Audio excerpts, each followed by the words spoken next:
मैंने जितने दीक्षांत समारोहों में भाग लिया है, उनमें से अधिकांश संस्थानों में मैंने देखा है कि बेटियों का प्रदर्शन लड़कों से बेहतर रहा है। मुझे विश्वास है कि राष्ट्रीय शिक्षा नीति 2020 इस बदलाव को और तेजी से आगे बढ़ाएगी। मेरा मानना है कि आने वाले वर्षों में महिला सशक्तिकरण से हमारा समाज और अधिक मजबूत होगा। स्त्री पुरुष के बीच समानता के इस अभियान का प्रभाव अन्य क्षेत्रों में हो रही प्रगति में भी परिलक्षित होता है। माननीय सदस्यगण, अपनी बात समाप्त करने से पहले मैं राष्ट्रपति पद के लिए नवनिर्वाचित श्रीमती द्रौपदी मुर्मू को हार्दिक बधाई और शुभकामनाएं देता हूं।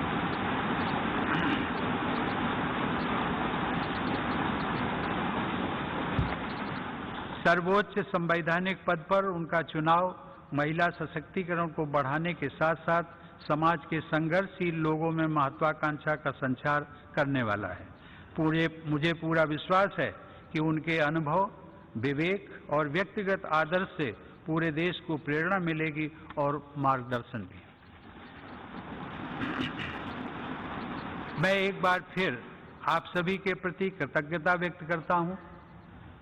आप सबके साथ काम करने का मेरा अनुभव अविस्मरणीय रहा है। आप सबने संसद के अंदर और बाहर देश की जनता के हित से जुड़े अनेक कार्य किए हैं। इसके लिए मैं आप सबको साधुवाद देता हूं। अपने कार्यकाल के दौरान मैंने आप सबके साथ विभिन्न आयोजनों में विचारों का आदान प्रदान किया है। मैं समय समय पर सांसदों के तथा अन्य क्षेत्रों में कार्यरत लोगों के अनेक प्रतिनिधि मंडलों से भी मुलाकात करता रहा हूं। राष्ट्रपति के पद को आप सबने जिस प्रकार निरंतर सम्मान दिया है, उसकी मैं सराहना करता हूं। इस दौरान मुझे प्रधानमंत्री श्री नरेंद्र मोदी जी व उनके मंत्रिमंडल के सदस्यों के साथ काम करने का भी अवसर मिला है। उन सब ने मुझे जो विशेष सम्मान दिया है, उसके लिए मैं उन सभी को धन्यवाद देता हूं। मैं उपराष्ट्रपति जी श्री एम वेंकैया नायडू को उनके सतत सहयोग के लिए धन्यवाद देता हूं। वेंकैया जी ने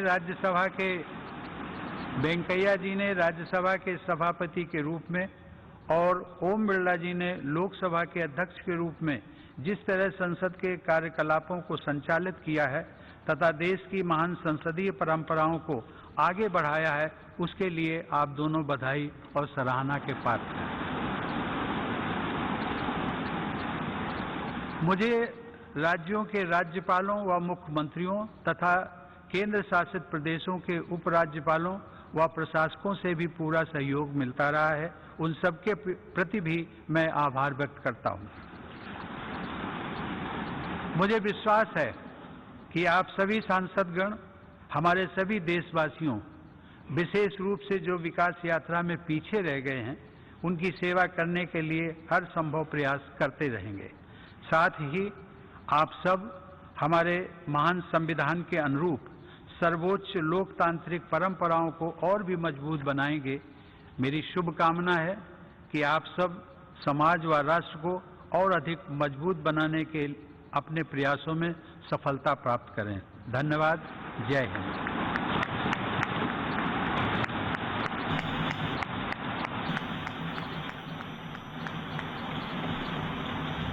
तो देखिए, आज ये विदाई समारोह की तस्वीरें हम आपको दिखा रहे हैं।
और संसद भवन के केंद्रीय हॉल में ये विदाई समारोह, उपराष्ट्रपति प्रधानमंत्री मौजूद रहे, दोनों सदनों के सांसद भी विदाई समारोह में शामिल हुए। सीधे तस्वीरें हमने आपको दिखाई। देश के 14वें राष्ट्रपति रहे रामनाथ कोविंद और आज उनका विदाई समारोह। देश को अब नया राष्ट्रपति मिल गया है, द्रौपदी मुर्मू अब देश की नई राष्ट्रपति। और ये तस्वीरें हम आपको दिखा रहे हैं। लोकसभा अध्यक्ष भी यहां पर मौजूद हैं, दोनों सदनों के सांसद इस विदाई समारोह में शामिल हुए हैं। रामनाथ कोविंद ने अपने कार्यकाल में 5 साल का जो राष्ट्रपति का उनका कार्यकाल रहा, कई बड़े काम किए, कई बड़े फैसले उनकी तरफ से, कई बड़े फैसलों पर मुहर लगाई गई और आज महामहिम की विदाई हो रही है। और यहां पर सभी का अभिवादन स्वीकार करते हुए आप रामनाथ कोविंद को देख रहे हैं। और ये तस्वीरें और ये क्षण कहीं ना कहीं रामनाथ कोविंद के लिए, उनके लिए भावुक कर देने वाले क्षण हैं, क्योंकि उन्होंने अपने बयानों में भी कहा, अपनी बातों में भी कहा कि जब वो सेंट्रल हॉल में मौजूद थे कि ये वही स्थान है जब मैंने शपथ ली थी राष्ट्रपति पद की, और वो दिन मुझे याद है, उन्होंने कहा था। और आज विदाई ले रहे हैं। बेहतरीन कार्यकाल रहा, कई बड़े फैसलों पर मुहर उनके कार्यकाल में लगाई गई।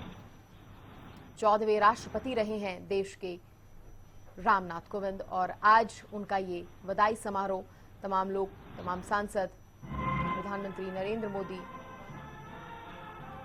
पहुंचे हैं उनको विदाई देने के लिए। और ये पूरे सम्मान के साथ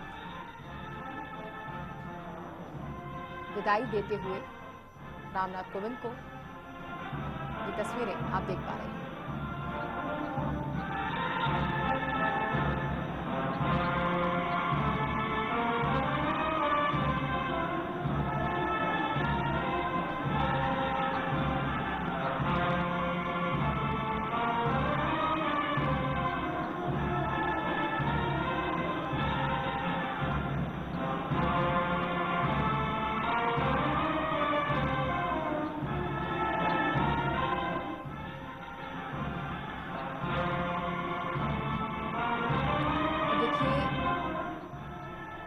समारोह की तस्वीरें हम आपको दिखा रहे हैं। ये सीधी तस्वीरें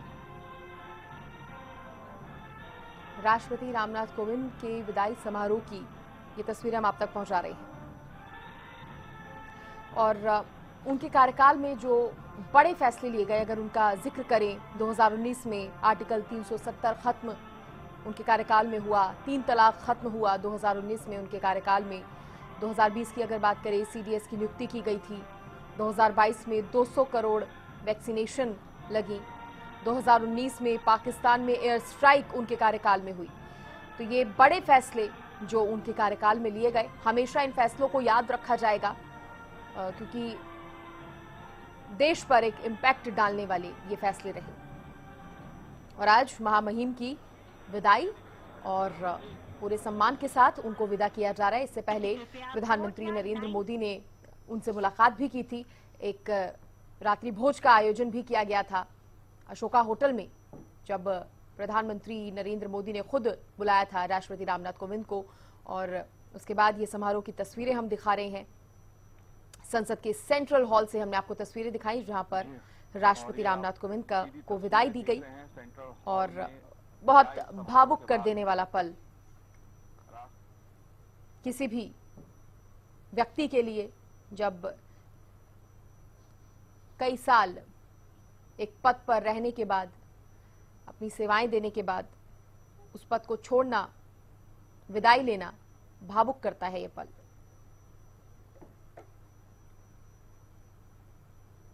तो ये कार्यकाल राष्ट्रपति के तौर पर जो श्री रामनाथ कोविंद जी ने सर्व किया, कई बड़े फैसले इसमें लिए गए, कई बड़े फैसलों पर उन्होंने मुहर लगाई, जिसको देश आगे चलकर भी याद रखेगा।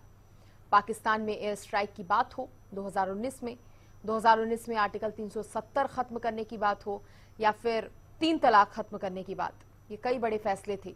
2020 में सीडीएस की नियुक्ति उनके समय पर हुई। 2022 में 200 करोड़ वैक्सीनेशन। कोरोना काल में जिस तरह से देश ने कोरोना से लड़ाई लड़ी, वैक्सीनेशन का काम तेजी से हुआ। तो ये कई बड़े काम थे जो रामनाथ कोविंद के कार्यकाल में हुए, उनके राष्ट्रपति पद पर रहते हुए। और ये 2 अलग अलग तस्वीरें, खुद प्रधानमंत्री नरेंद्र मोदी, राष्ट्रपति रामनाथ कोविंद रहे देश के 14वें राष्ट्रपति, अब उनको विदाई देते हुए आप देख रहे हैं।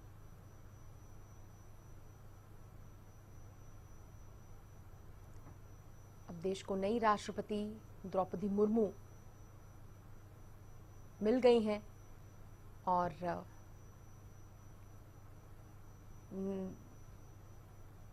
ये जिम्मेदारियां जो हैं अब द्रौपदी मुर्मू के कंधों पर आ गई हैं।